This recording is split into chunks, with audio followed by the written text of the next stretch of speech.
Welcome to Sourced and Delivered, the TalentNet podcast where we go beyond theory and get into the real-world results of direct sourcing and total talent strategies. Straight talk. Real wins, no fluff. In today's episode, from chaos to control, how a social media giant scaled direct sourcing. We're unpacking the journey of one of the world's largest social media companies as it faced the ultimate talent challenge, hypergrowth. Explosive expansion meant hiring needs were outpacing process. Contractors were showing up without oversight, great talent was slipping through the cracks, and the cost, in time, money, and missed opportunity was piling up. That's where direct sourcing came in. With TalentNet as their partner, they went from ad hoc chaos to a centralized, branded, and tech-powered approach, building a strategic, reusable talent pool and filling more than half of their contingent roles through this new model. Today, we're digging into how they did it, what made it work, and why their results, from cost savings to fulfillment rates to talent community growth, offer a playbook worth stealing. Let's dive in. Okay, let's dive into this. Imagine your company is just exploding, growing like crazy. Yeah, hyperspeed growth. It sounds amazing, right? Yeah. New markets, bigger teams, projects everywhere. Thrilling stuff. Absolutely, on the surface. But underneath, there's this scramble. You need people, skilled people, and you need them, like yesterday. The demand just skyrockets. So what happens? Well, sometimes, the proper channels, the official hiring process, it gets kind of skipped. Managers under pressure. Exactly. They need someone now, so they just tap into their own networks, people they know. Feels faster in the moment, maybe? Yeah, seems like a quick fix. But then suddenly you've got contractors all over the place and maybe not much oversight. You kind of lose track, lose control. Definitely. And maybe the worst part. What's that? That really great contractor. The one who totally nailed the project. Once their assignment ends, poof, they just vanish from your radar. Oh, right. You can't easily track them or bring them back for the next thing. Precisely. So you're stuck in this cycle, constantly finding, vetting, onboarding, training totally new people from scratch every single time. That sounds exhausting. And expensive. It is. And that scenario, that kind of frantic, decentralized hiring, that's a classic sign of explosive growth. And it's exactly the problem a huge global social media company ran into. Okay.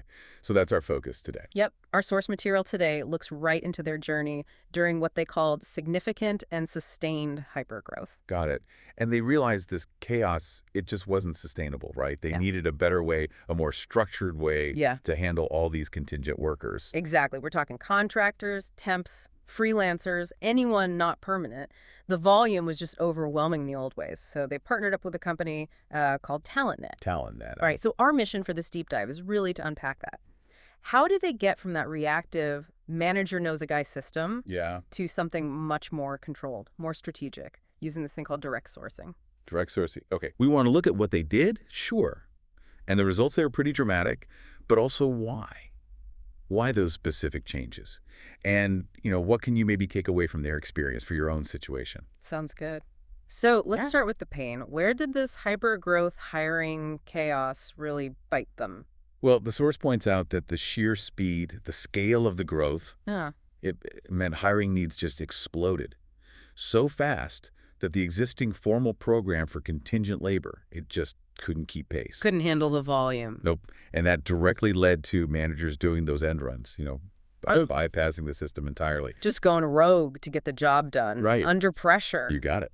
And doing that had immediate knock-on effects. The source mentions a big lack of controls over that whole segment of the workforce. Like, who are we hiring? What are we paying? Are they even properly vetted? That kind of thing. Exactly. All those blind spots, potential risks, just multiplying. It's like building a house and random workers just show up. You don't know who sent them, if they're any good. That's a great way to put it. Captures the visibility problem perfectly. But, one of the biggest issues, and the source really stresses this, was not being able to track the really good contingent folks after their gate ended. So the knowledge drain. Huge knowledge drain. Think about it. Someone comes in, learns your systems, your team, your culture, does a fantastic job. And then they're just gone, like totally off the books. You can't easily find them again. Pretty much. The source says they lacked solid talent communities. They didn't have a system, an intentional way to stay connected with these proven performers. So bringing them back for the next project, super difficult, often impossible. Which just forces you right back to square one every time. Every single time. Instead of tapping someone who already knows the ropes, you're back to the whole grind. Sourcing, interviewing, onboarding, training, new person after new person. Wow. Unsustainable is right. Inefficient. Costly. Totally. And the source makes an interesting point here. Cost savings, yeah, that's always a factor. But by 2019, the absolute top priority had shifted. It became all about increasing fulfillment rates. Fulfillment rates, so just being able to actually find and hire enough people fast enough. Exactly. Getting bodies in seats, basically, to meet that overwhelming demand. That became job number one. Okay, that really shows the pressure they were under. Fulfillment over cost. So, okay. Leading talent, can't hire fast enough, chaos. What did they do? What was the pivot? The solution they moved towards, maybe even leapt towards, given how urgent it was direct sourcing. Direct sourcing. Tell me more about that. The source calls it an intriguing concept back then. Essentially, it's about building your own channel, a direct connection to attract and manage contingent talent yourself, sort of bypassing or at least supplementing the traditional staffing agencies. Building their own talent pool directly. You got it. And this is where TalentNet comes in again. They partnered with TalentNet, becoming what the source calls an early adopter of doing direct sourcing on a really big scale. Early adopter, okay. Get this, the business case, the ROI argument for doing this. It was approved in 2 weeks. 2 weeks? For a major strategic shift like that. Yeah. Tells you how badly they needed a fix, right? Yeah. And how convincing the proposed solution must have seemed. Absolutely. So, approved in 2 weeks. Mm-hmm. How did they actually, make it happen? What were the first steps? Well, a really key starting point was something called the Program Readiness Workshop. Okay, what did that involve? It wasn't just talk. It was a series of hands-on workshops. And crucially, they used data from their past hiring to help make concrete decisions about how to design their specific direct sourcing program, tailoring it. Smart. Using their own history to design the future. So what core strategies came out of that? What did they actually implement? They zeroed in on a few key things, working with TalentNet. First, leveraging their brand. I mean, this is a huge social media company, massive brand recognition. Right. Everyone knows who they are. Exactly. So they didn't just post jobs passively. They actively used social media, targeted email campaigns, their own career site, really pushed their brand to attract talent that maybe already felt some connection or loyalty, people who wanted to work there. Using that brand power as a magnet for contractors, not just full-timers. Makes sense. Totally. They also knew they needed internal buy-in. This couldn't just be an HR thing off in a corner. Right. Managers had to be on board. Definitely. So they focused on stronger internal communications about the program, and they actually empowered people inside the company managers, team leads, to be champions, people who could really sell the company's value proposition to potential contractors. Internal advocates. Got it. Precisely. Another really critical piece was setting up a dedicated function just for engaging with this talent pool. They brought in people called curators. Curators, like museum curators. Sort of, but for talent. Think of them less like recruiters chasing a wreck and more like community managers for this talent pool. Nurturing relationship. Yeah, okay, that's interesting. And here's a key operational detail from the source. These curators, they were given tools like internal HR gets, client email addresses, access to the company intranet, even physical access on-site. Whoa, really integrating them. Yes, it wasn't treating the contingent program as some separate outside thing. It was about embedding these curators so they could actually build real relationships with hiring managers, understand the needs, and work smoothly with their existing MSP, the managed service provider, who might still handle payroll or other logistics. Giving them the inside track to connect the outside talent with the actual internal needs. That clicks. Exactly. So you put these pieces together. Yeah. Leveraging the brand, getting internal champions, having dedicated curators with real access, and the goal, tying it all together, improving lead time, just making it faster to fill those open roles with good people from this new direct channel. Okay, so workshop strategy, key roles. Did they roll this out everywhere at once? No, they were smart about it. They piloted it first, started in Ireland. Test it out, learn, refine. Exactly. Once they saw it working well there, they expanded. Rolled it out to the US, the UK, and Singapore. A staged global rollout. Sensible. And the big hope here, the ultimate goal. What were they aiming for with this whole new approach? Well, the main expectation, according to the source, was to attract talent that would just be a more successful fit. Better quality hires. Better fit, yeah. People more likely to perform well, maybe stick around for their full contract length. The thinking was, if you leverage the brand, build direct relationships, you'll naturally attract people who are a better match, culturally and functionally. And that, they hoped, would boost worker retention within that contingent pool itself. Okay, makes sense. Build a better pool, get better results. So that was the plan. Tackle the chaos, build this strategic pool, find better fits. Now the big question, did it actually work? What happened? What were the results? The results, as the source lays them out, they're pretty striking, especially when you look at that top priority they had back in 2019. Fulfillment rate. Right, the rate at which they could actually fill the open contractor roles using this new direct sourcing program. Exactly. So globally, through this program, their fulfillment rate was 12% in 2021. 12%. Okay, starting point.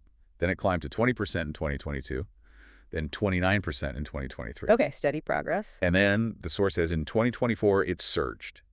It went to over 50%. 50. Over half their roles filled through this channel. Over half. And they expect it to go even higher in 2025. Wow. From 12% to over 50% in, what, 3 years? That's huge. That's Right. not just tweaking things. That's fundamentally changing how they hire. It really is a massive shift in capability. And remember the cost discussion. Yeah, savings were always nice, but fulfillment was key. Right. But alongside that huge jump in fulfillment, the program also delivered major cost savings.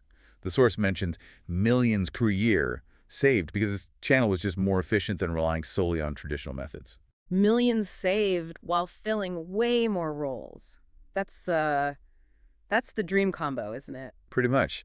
And remember that other big pain point, losing track of good talent, lacking those talent communities. The disappearing contractors. Well, the U.S. talent pool they built specifically through this direct sourcing program, it grew enormously.